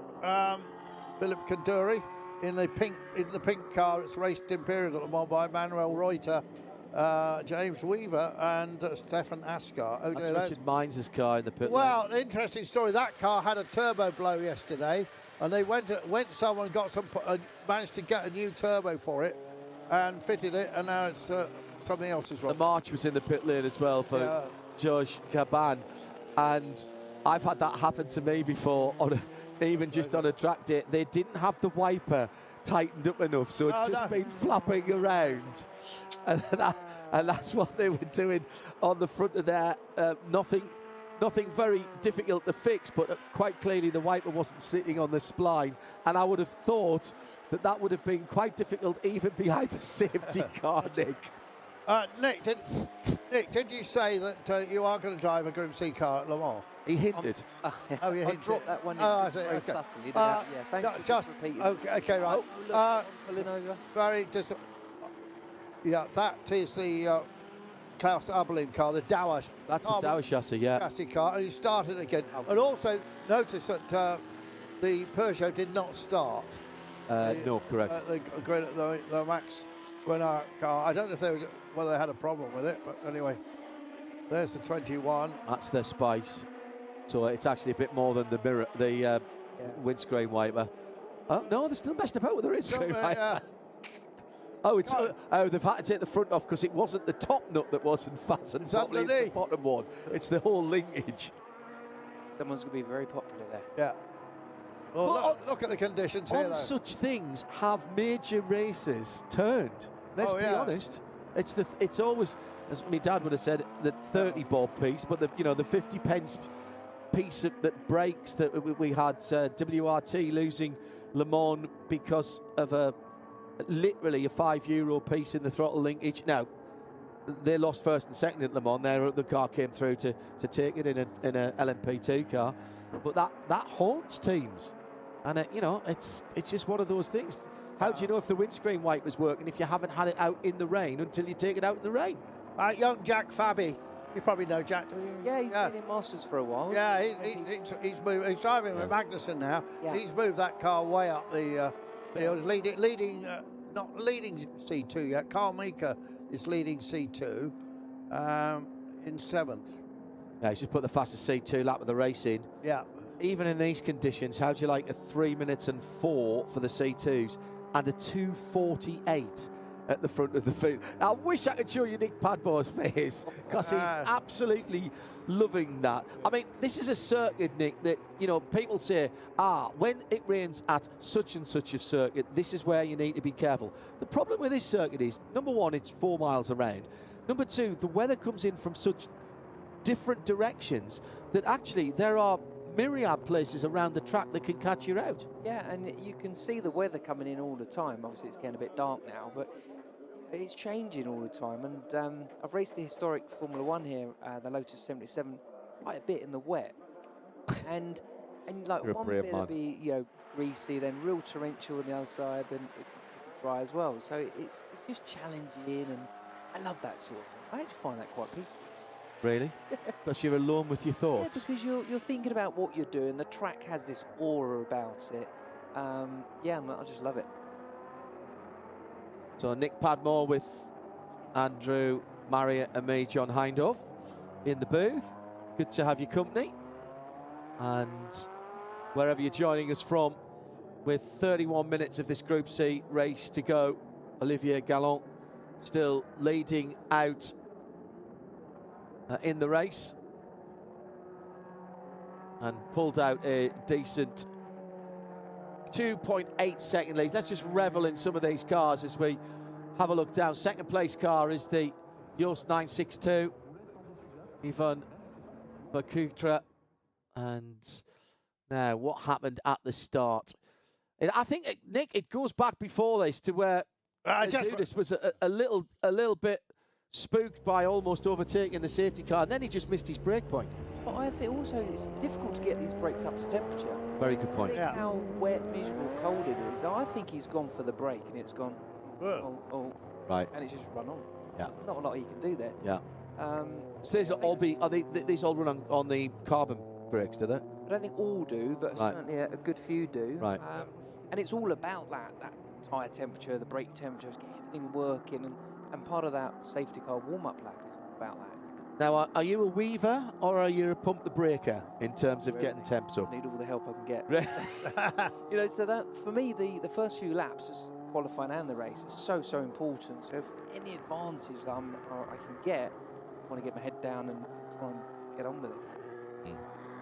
So this is our last race before the break this evening, and then we'll come back just after 8 with the 60s racing. Nick Padmore with us, as we've said. We were talking about him getting into this form of racing before. Approximately, Nick, how many race meetings are you going to now in the year? I'll probably do about 25 a year. Wow. Yeah. Just with a mixture of my mini, the revivals, the Peter, the Masters.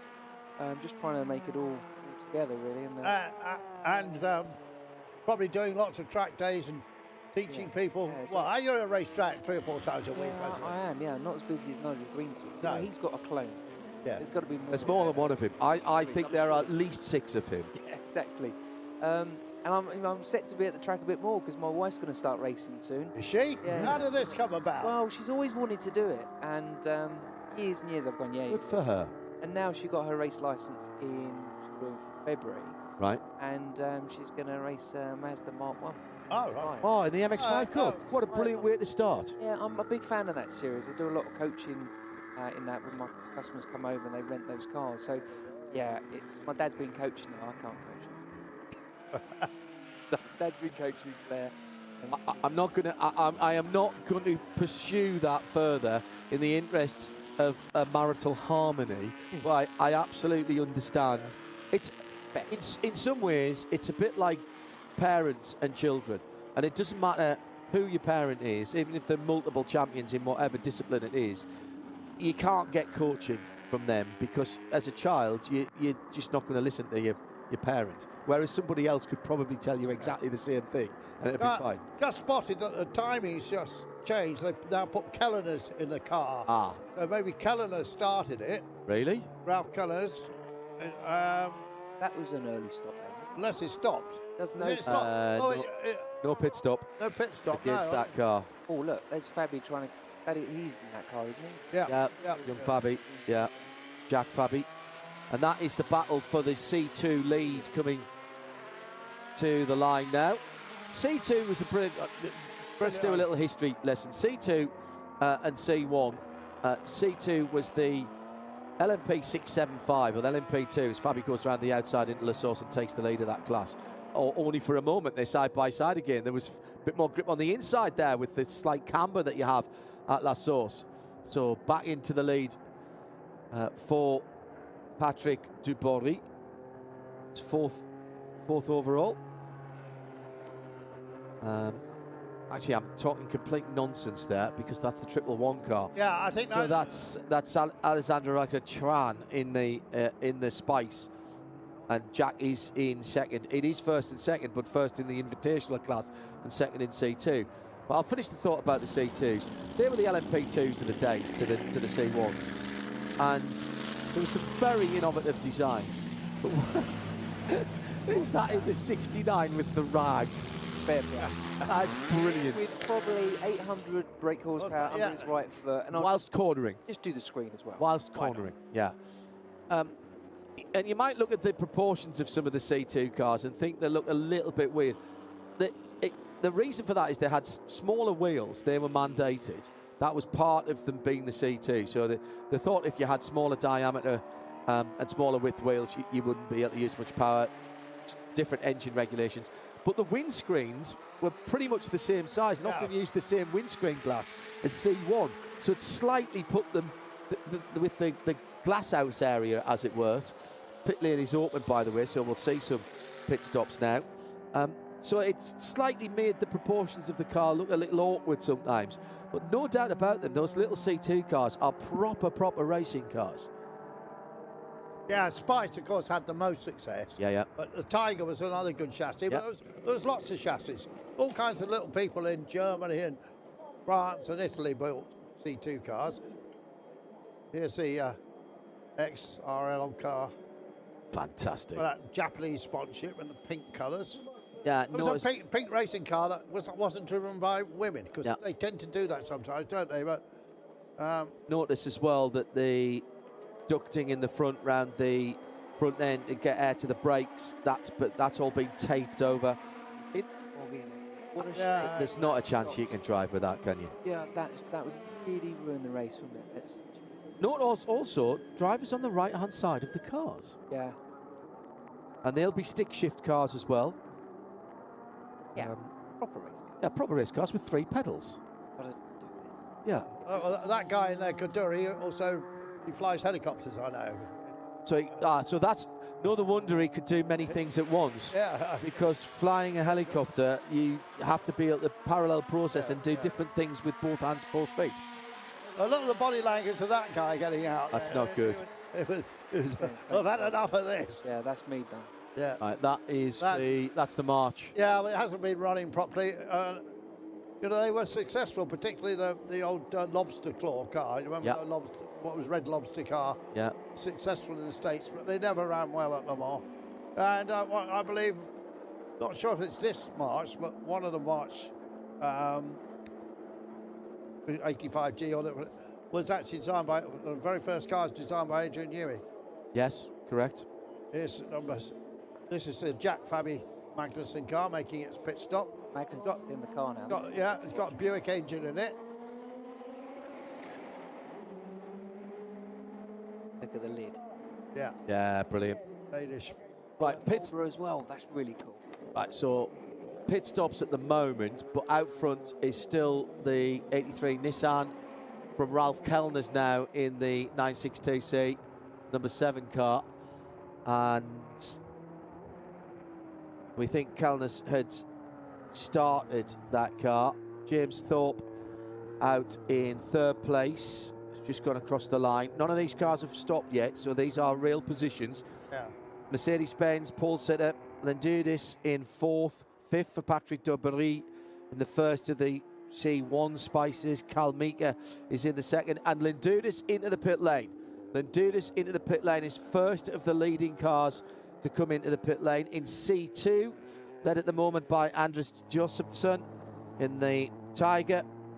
That's C2A. C2. There's Micheron coming up through the field that I mentioned that started at the back. Yeah. And what happened to the old-fashioned stopwatch? Well, we have a rule in contemporary racing that it's not a proper race until we've seen being utilised in the pit in no particular order: gaffer tape, tie wraps, some kind of mobile phone as a stopwatch, and a torch, and a lump hammer. Yeah. And if we've got, that's the big 5. Never mind going to see the safaris and seeing the big 5. Those are the big 5 for Nick Damon. And once we've had them, it's a proper race. C2A car in the pit lane at the moment. And they're taking their time. These are time pit stops as well, of course. This is the number 70 car. But Jan's looking through the window. He'll have it on the dash, surely, as well, won't he? What, the countdown? Yeah. No, that's all on the phone. Oh. And he'll get a penalty as well. I'm not sure what his driver grading is, but there will be a penalty. He'll have his extra 20 seconds, I think. Yeah. Just to help. So this is the Tiger. That picture, that looks Well, look at that. Two Nissans. Nissan together. Yeah, that was one for the photographers. yeah. Here's Kellner's as well. So that was the lead car going past, I think, Richard Mains. No, he's in the pit. So which one was he going by then? Look at the speed of that come through. That must have been the Xavi Moron's car. Yeah. Xavi Micharon car. Yeah, it must have been. Yeah. That is, there's some brave pills, Nick, being taken here, isn't there? Yeah, definitely. And that looked really spectacular, that, didn't Yeah, it? look at Pass around the corner, spray out the back, fair play. Yeah, look at those rooster tails there. Yeah. Kellner's. This is a wonderful story. This car's still being run by Just. Yeah. So this is the pit stop. Here we go. For, now, we think that's Kellner's who started the race in that car. Yeah, see if Joey climbs out of it. Joey, yeah. That's his nickname. Right? Yeah. It's all to do with kangaroos. I won't go into it. Probably just as well. This will be the last lap for anybody to come into the pit lane with any degree of certainty. So let's see who jumps out of this number 1 Blaupunkt car. That's Kellner's. Yeah, that's Kellner's helmet. Look, there is the Just attention to detail.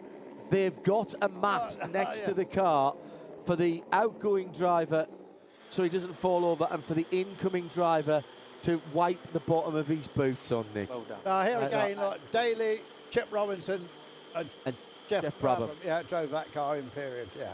Yeah, that's the IMSA car, the MPTI car, isn't it? Yeah. Fantastic. That must have raced at Daytona. Now the From Air car in as well. Phil Quaif's jumping in. This good peddler, Phil. Yep. I saw Phil on the way out on Thursday at Eurotunnel, and he was very, very focused. In fairness, he'd been in the car. I'd seen him a couple of times on the road down. He was in a Range Rover Sport. I don't know who he was with because he wasn't driving, but he was very, very focused on in Eurotunnel. And even though I said hello to him, didn't notice me at all because he was going straight to the lavatory. Oh, I took my Turner to an old car meet to the pub about 3 weeks ago, and there was his dad. Yeah? His dad's massively into old motorbikes these days. Mike, yeah. And of course, he built the Quaif GT. Yeah. Yeah. Still got that, haven't It is hiding at the moment. I believe that Phil's setting up a bigger preparations business he's got, and it's going to go there. But at the moment, it's at ATL, at the fuel cell place. It's been parked there because Testing, is it? Giles, well, all these cars are there actually. Giles Dawson, who runs that, is a friend of his. So waiting for the time to elapse. That car pulls out the pit lane. Oh, my Both goodness. of those are run by Aaron Scott, aren't they? Yeah, Scott Sport, I think. Yeah. I mean, this is just glory for me. My first Le Mans was '89, which was the Mercedes year. 1990, the Jag won it again. The same behind my hand to Nick. Mine was 1965, and I was working there. Really? Yes. Cool. And who won? 60. Jochen Rindt. Really? Yeah. And I knew him as well, so it was nice. Well, it was first time I went to Le Mans. They made me go in '65, motoring news. I think I might have been 20. I didn't want to go. I was a single seater. It was only Formula 1 was all that mattered. Le Mans, they just went slowly. I was an endurance race. I'm not interested in that. Anyway, you got to go. I came back. I loved it ever since. Yeah. You've never done it, have you? Obviously, you haven't done a main race. That's a shame. Really. Yeah, that was always the dream to do. Yeah. Just trying to raise the funds to do it. And actually, a few years ago, I did it in a 2005 Classic GT3 RSR. And for me, it was like, well, actually, I'm here now. I'm going down the Moors. Enjoy that. No, the Moors are straight. The car. Raise the money to do it. Yeah. So it was quite cool. Yeah, good. Interesting to see how those pit stops went. Well, we'll let everybody cycle through and I'll do another rundown. Yeah, well, yeah, I see. I think you have to be a very odd person, even if you're not interested in motorsport, to go to Le Mans, Nick, and not be moved by it as an event, as a happening. There's something special about it, isn't it? And that part of it, I think that was part of it. Amazing. That part of France is so nice as well. You know. And the green bottles. Do you remember them? Yes. It's probably stopped now, isn't it? Yeah. Well, yeah, yes and no. Right, I think the pit lane's window's just closed. Yes, it has. So the Nissan now leads the 83, the Olivier Gallant car, ahead of the Phil Kadori 69 Porsche in second. These are all C1 cars, C1A cars. The Landudis Mercedes is in third position. I'm just going to refresh the screen just to make sure I'm not talking complete nonsense, because the Gallant car's just come out of the pit. Yeah, okay. Then coming out in the C3 battle is the 962C. It's another Group C car, the 1990 car. That's the Ivan Verkutra car, and the James Thorpe car is 17 seconds further back. In C2, Carl Meeker in the Spice still leads. He's in 7th overall. That's the C2 A class. The Invitational class is the other Spice, the 88C from 1988, and that is in 8th position overall. And the C1B, no, that's the March, that's still in the pit lane. In fact, all of the C1B runners, Rainer Becker didn't start in that 956.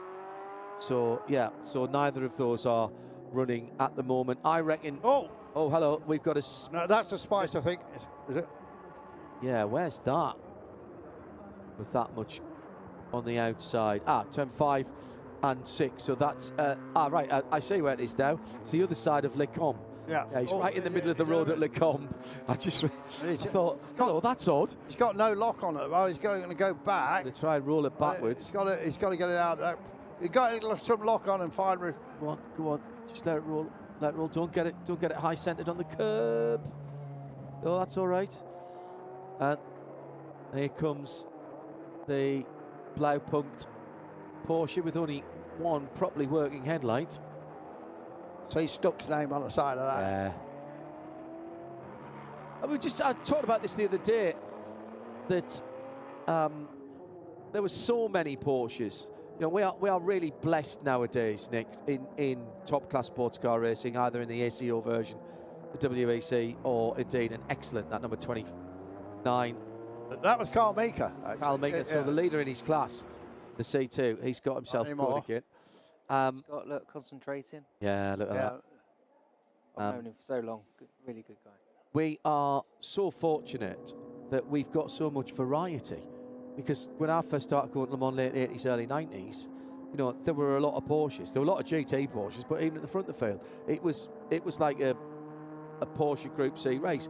And you would say, there's the Shell Porsche, there's the Blaupunkt Porsche, because they were just all Porsches. Kenwood, car. Yeah, great stuff.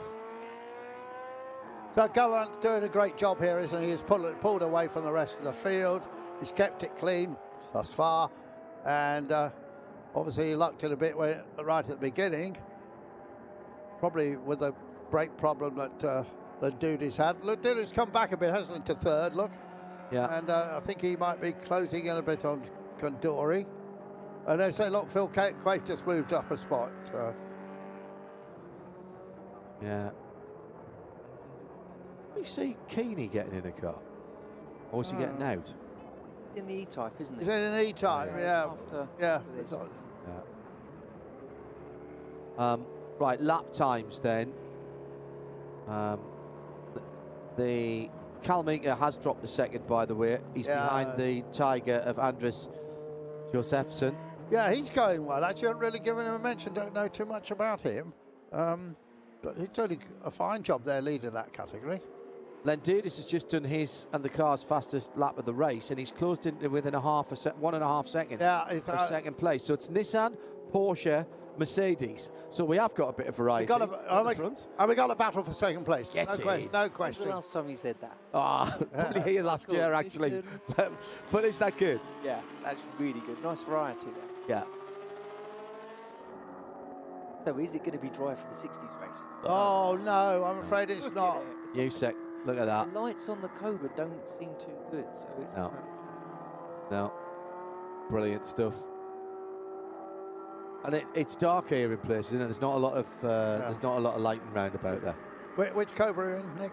With Tony Sinclair, the Crown Racing car. Tony's going to start, and then Well, that's the car that won the European Championship with Chris Craft in it years ago. That's the Lola for the CR2. Oh, that's what. Oh, that, yeah. But you're right, that won the European Championship. This is a position, is it? Phil Place call. Yeah, Phil has. Yeah, Oh no. What's happened there? Mr. Gear. Can do in these. That's the other. Yeah, you can do that. See, I think every racing driver now, as part of getting their license, should still have to be able to prove that they can heel and tow. You still need, sometimes you might need to do it even if you've got a clever car. Got to have that mechanical sympathy. Look at that. That is just Porsche. Look at that. Yeah. This doesn't get any better than that, does it? I can't really think of anything to say that would add to this. And there's Quafey, look, isn't they? Yellow, presume it raced in Japan, that car. Did, the front air car. Yeah. Another Moto Historics car as well. Yeah. I think that's just had quite a long rebuild. They seem to put a lot on social media. Yes. And they have the ovals as well. Lots of flames spitting out.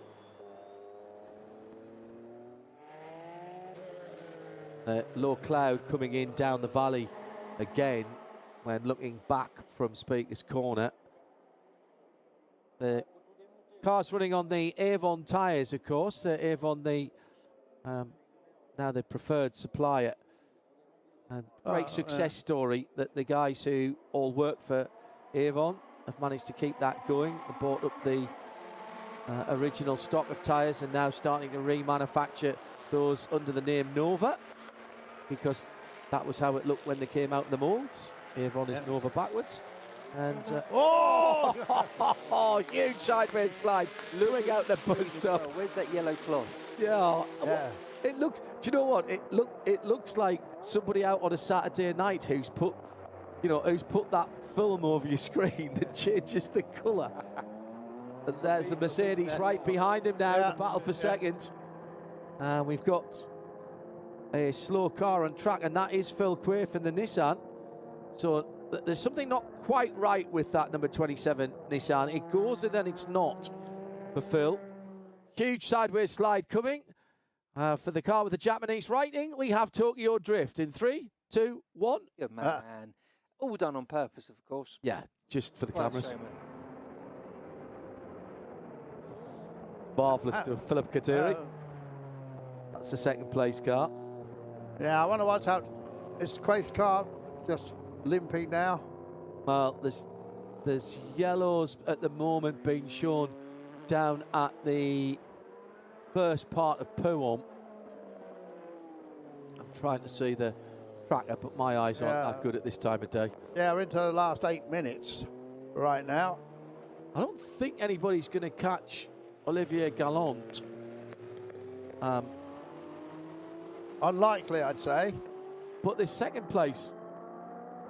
Yeah, but Kadori's pulled a bit, isn't he? Yeah, all of a sudden. Yeah. And he's like, well, I've got to get on with this now. Flames. See that? Yeah. Yeah, that's...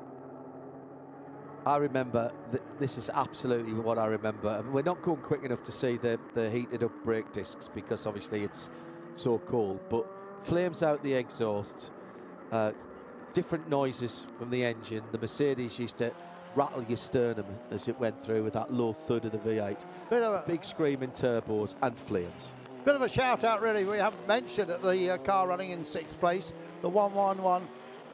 Two Argentine guys come all the way from Argentina to race here in their Spice 1988 car, Alessandro and Facundo Chawan. Doesn't sound a very Argentine name to me, but anyway, they're doing a good job. Look at their nose nice and clean.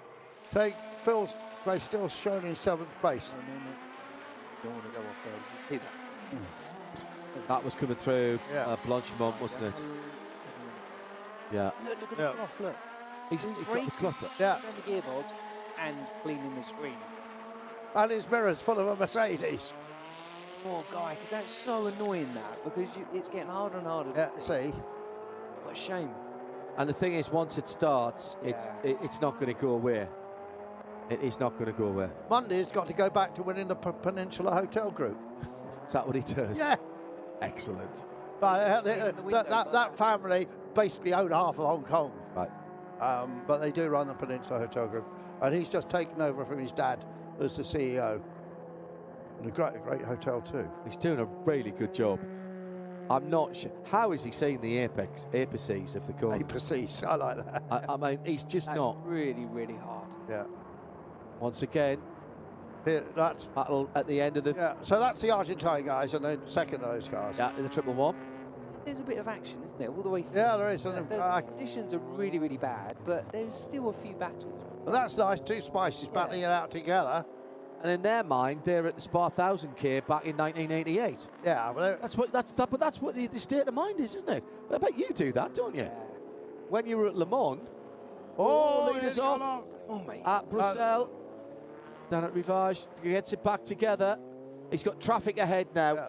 These are dangerous times for the second place car, should I say. The leader is the Nissan still ahead. It's going to get a bit busy. So difficult to see in these conditions. Now he's going down inside to lap that car. That's at the first part of P1. And Mercedes taking a slightly wide line there as well. And that was the two Spices that we saw a moment or two ago. Yeah. And they've split up a little bit. This is incredible. And we should just mention, by the way, for those of you going, well, you know, they're a bit off their qualifying times. There's no ABS and no traction control. And what, 800 horsepower conservatively? Even just touch the throttle like that, spinning up. So you're trying to control that. It really doesn't really want to be in a straight. No. It wants to have big skids everywhere. So fair play for 40 minutes to keep it on the tarmac. Yeah. I mean, I would say this track's fairly close to we shouldn't be running. I think. Well, we haven't had any incidents, have we? No. Yeah. I think that the actual state of the track, given how much water is being cleared, is all. Yeah, here he goes, Dev Clough. With him doing that. Yeah, he's got to be. There's a riding mechanic. As you're braking. Yes. Doing that. Oh, he's lost it. Lost it. And he's first gear. Like it. Oh, he just loses second place. My goodness, that's the penultimate lap. Keeping that off the wall. And he remembered to reverse the lock when he was going backwards, and he was still wiping the window. That's incredible. As soon as he gets out the car. That was superb. Superb. So incredible. The difference between triumph and disaster in these cars is a millimetre or 2 millimetres, a flex of your toe on the throttle, isn't it, Nick? This isn't over. No, it's not. Sure, we've got like 4 minutes. Let's see. Look at this, just jumping on the curb. And I bet you we couldn't see the exit. No, correct. Look at the way. There's when he reversed the lock, and that stops the front end coming round. Yeah. It's really hard to remember that. Yeah, but he's not a million miles back. Now, the 00 is in the pit lane. That's okay. Don't worry. That's pit lane behaviour. What does that mean? Pit lane behaviour. The car was a bit naughty in the pit lane. I don't know. Did it leak something? Well, that was Klaus Abelin. Yeah. They've taken the car away now. Right, so Lendudis Lee is in second now. Olivier Gallant still leads.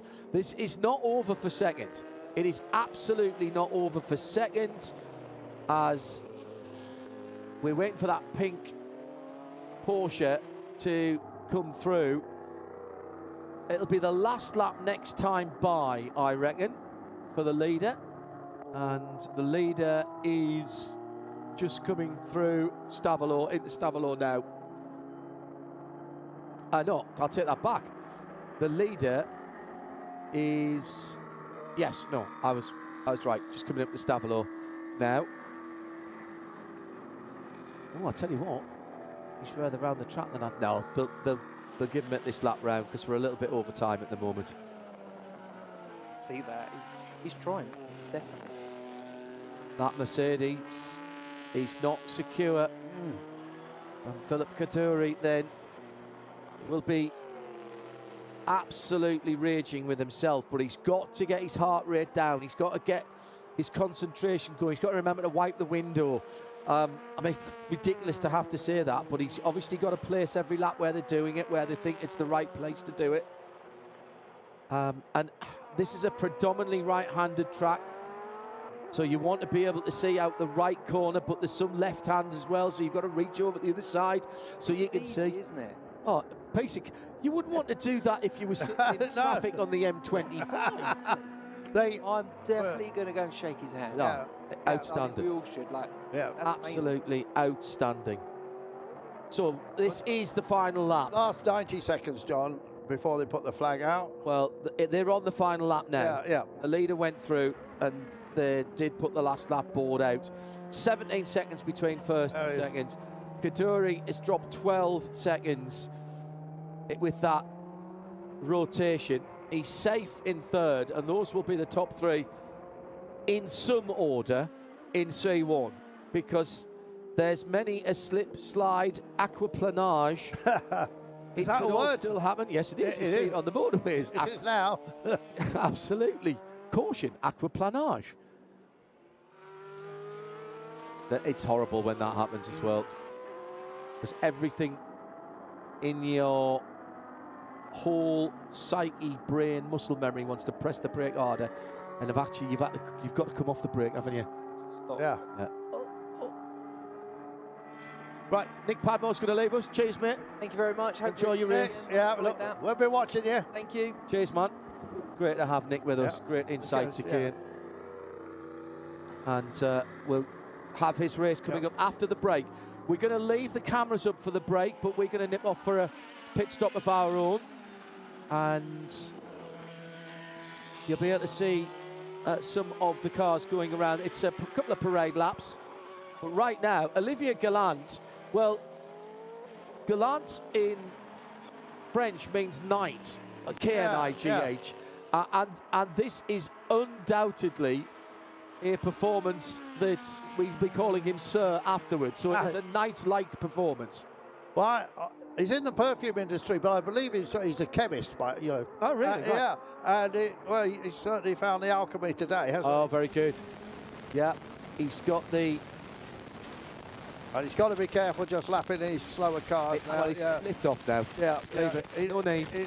No. Good job by Keep Europe as well, preparing the car. And there is the checkered flag for the Nissan from 1990. That was an object lesson in wet weather driving. Craig Lindoudis lost it at the first corner, dropped down as far as fourth or fifth at one stage, gets back to second, and Philip Kaduri, well, brave stuff from Philip. Yeah, buy him a bottle of Rain-X, I say. Oh. Lemon juice or washing up liquid on a cloth. Or even, and you know what? A half a potato. Adding insult to injury, I've just noticed his windscreen wiper wasn't working properly either. Oh. It's got caught down below the windscreen. Oh, my goodness me. He deserves a special medal for that. Great job by... It's the spice of the two Argentinians, you said, wasn't it, that were in that car? Yes, it is. Yeah, that 111 car. Alejandro and Facundo Chawan in the 1988 Spice, who takes the invitational class, the C1, the C2 category. Carl Meeker, despite that, well, interestingly, Carl Meeker chased down and passed Andres Josefsson, and Jan Magnussen got up to second place. So Josefsson leading the race after Carl Meeker's spin at Les Combes, ends up on third spot of the podium with Xavi Micharon next up. And was there any other? No. Class leaders, no, they were either didn't start or were in the pit lane. Wow. Well, survival of the quickest hands, I think, rather than the fittest. Race was started very behind the safety car, and then right at the first corner as we went green, Lindoudis just couldn't get the Mercedes stopped, and that really rattled him. He dropped 3-4 places there, and then began the fight back, put his quickest laps in what looked to be the worst of the conditions. Just appalling, isn't it? Yeah, Kaduri and his teammate were struggling with a car that was steaming up Kaduri and no, he drove on his own, didn't he? Of course. We just had a great shot in replay there. Could see him wiping the screen. Not sure how he could. I wonder if he had to loosen his belts a bit. Yeah. Well, he must have very long arms. Or maybe a stick. Maybe, yes. And then the defining moment, we had a preview of it, and then a couple of laps later, as that battle for second place between the Mercedes and the Nissan was raging on, as were the two Spices at Le Comp. Leaders coming up behind them. And then the spin by Kaduri. Meantime, at the front of the field, it was Olivier Gallant driving away. Kaduri maybe couldn't see the exit of the corner for a moment. He had it, he reverses the lock. The Mercedes goes through, he dropped 12 seconds. Wasn't able to get that back before the end of the race. Gallant, Olivier Gallant, driving beautifully to get the car to the finish line, all in one piece. A Frenchman taking the victory. Thanks for being with us. We'll be back in an hour.